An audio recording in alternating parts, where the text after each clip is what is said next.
Hey, how's it going, everybody? My name is Tim, and today I'm going to talk about my experience in Ultima Online Outlands.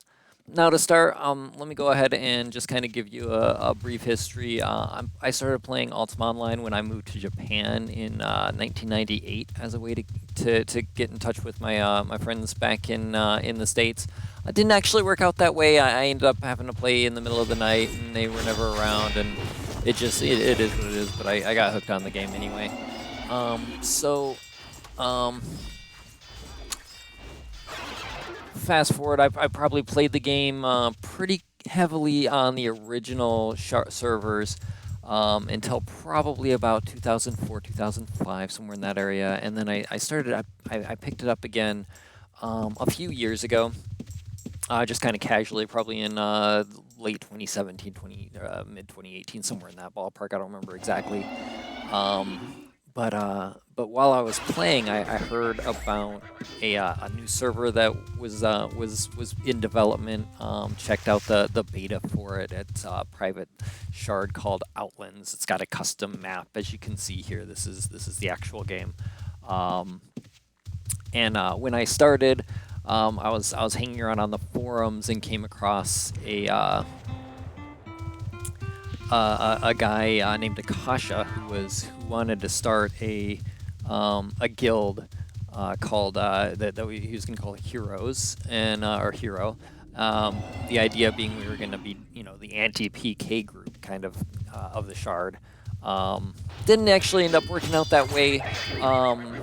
We did, however, have like a great plan. This was, as far as I know, this was pretty much Akasha's plan from the start to get our feet on the ground as far as getting housing in place in the early shard.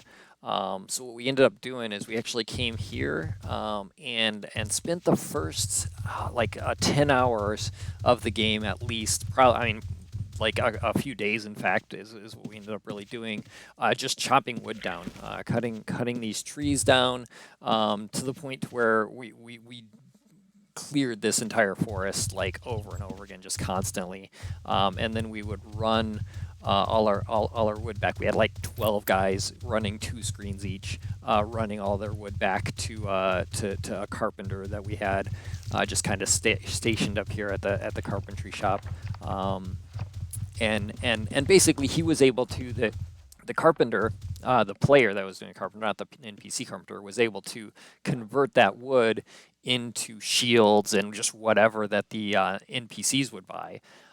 And by doing that, we were able to basically make money as a group faster than anybody was doing individually. Because you got to keep in mind, this is server launch. Nobody's got any characters built up. Nobody's got any skills. If you're gonna try and make money fighting monsters, you need to get your feet on the ground and get your character built up before you can actually start making any money, which isn't going to take you like weeks, but it's not going to it's not going to be day one. And so in doing that, we actually I believe we had the first 3 houses on the shard placed. We placed this house right here. First, we also placed this house right here. Probably this was like the 3rd or 4th house we had down. We had, let me see here. We had this house right here, and then we also had this plan to basically take over the entirety of an island, which is a sacrifice shrine island, I believe it is. I'm not actually playing this game actively right now, so I apologize if I don't recall the names of places and things like that. So what did I get out of that? Well, like basically the goal was to keep on farming gold by chopping wood down until everybody in the guild got a house. And so I ended up getting a house right here. It was in this spot right here. This house actually is currently owned by my brother. I actually I own the land and he owns the actual house. This is like a $5 million deed, I was able to take my house here, and eventually it took me about a year or two to purchase the player who owned the house that was here, and I think I paid 1.6 million gold for that. I was also eyeballing this one here. This property was for sale for like 2.5 million gold for forever, which was in the early days of the shard was just an immense amount of gold. Like you were not making that kind of money or having that kind of money in the early days. So I ended up getting the one at the back here, and my brother managed to save up the gold to actually place this large house, which he runs this vendor that's here. So yeah, so that's basically my early days playing Outlands. I also, at some point, I purchased a house at Cambria Moongate. Let me go ahead and show you guys that. Yeah, so down here, this is one of the best vendor spots in the game. This Moongate, and in fact, the outpost house that I just showed you has become one of the best vendor spots in the game as well. But this house here, at some point, the house that was here fell down. Somebody placed it and just threw an 8x8 here and put it up for 1 million gold. I jumped on that. I thought that was a steal, and then ended up like dropping this bigger house in its place. And I've had this place for I don't know, a year or two now. A good while. But yeah, I just basically run vendors out of it and let my gold stock up. But in any case, yeah, like so this is what there is in Outlands. Now if you're not familiar with Outlands, I'd highly recommend it. Actually, it's a great server. The balance of actually having PvP available in an MMORPG is done really well. I would probably say this is primarily a player versus monster shard, since most of the activity that goes on is player versus monster, but you can player versus player. It's just that the downfalls and detriments for doing so is balanced enough that it's not too crushing for the players who are actually trying to just kill the monsters and stuff. And I'll be honest, when it turns out like the reason I joined Hero, the idea of being a player versus player, like back in my heyday of playing Ultima Online, that's basically what I did. I usually was fighting other players, usually was an anti-PK player. So yeah, that had a big appeal to me.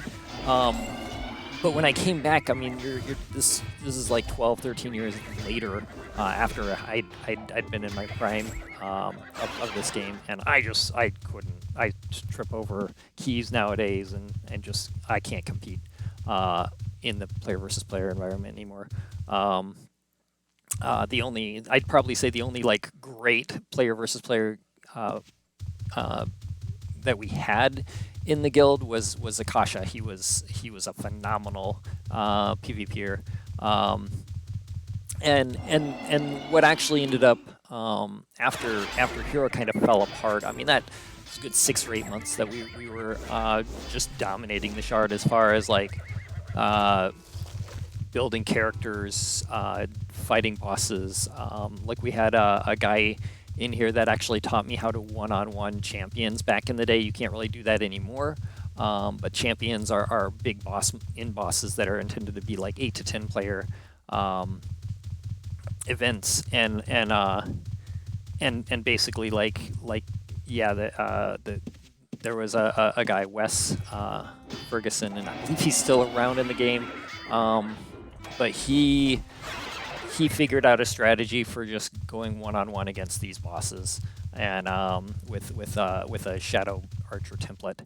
And they kind of they adjusted things after a while, and you couldn't do that anymore. But yeah, he showed me how to do that. I actually did that on my own. I killed bosses all by myself once or twice. The time involved in doing it was pretty pretty high.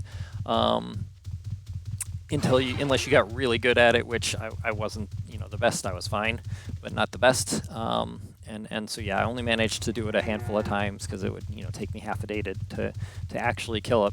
And by the time you got later into the shard's progression, everybody would be checking to see if anybody's fighting a boss constantly, and if they are, they'll just take it away from you if you're trying to do a solo one-on-one thing.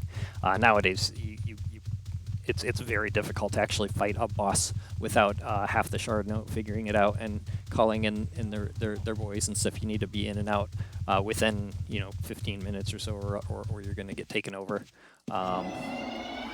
Which is a really fun struggle, to be honest. It's a great time.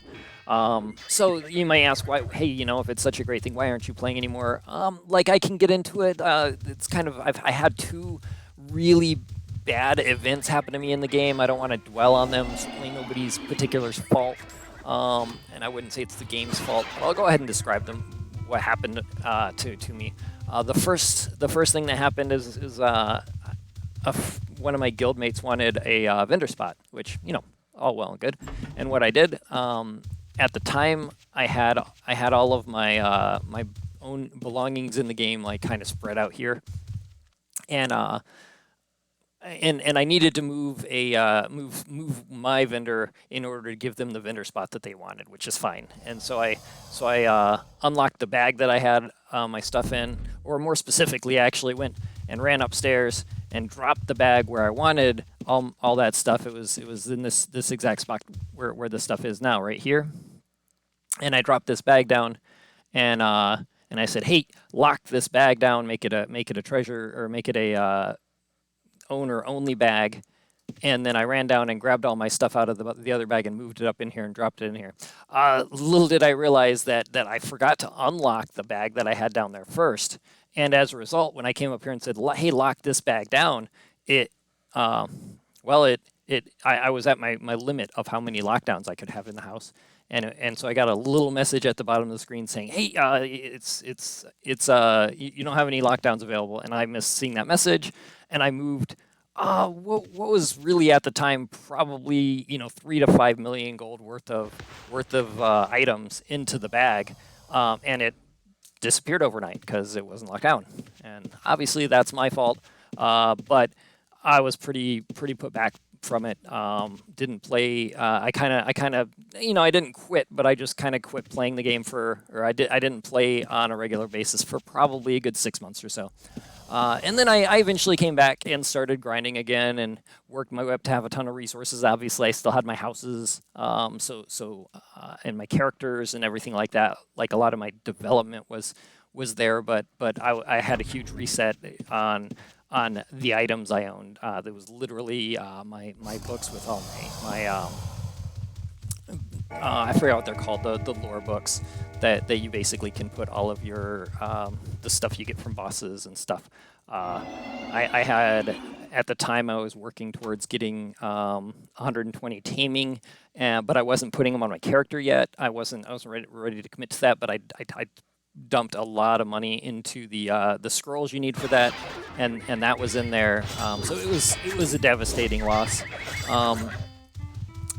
So I came back and started grinding up those sort of resources again, and got back into it. And another thing happened one day. My brother that owns this house. At that point, I had moved into this house. We were able to place this place, and I basically I had all of my stuff back in these chests here, and you can see I've got my storage shelf and all my stuff and things like that.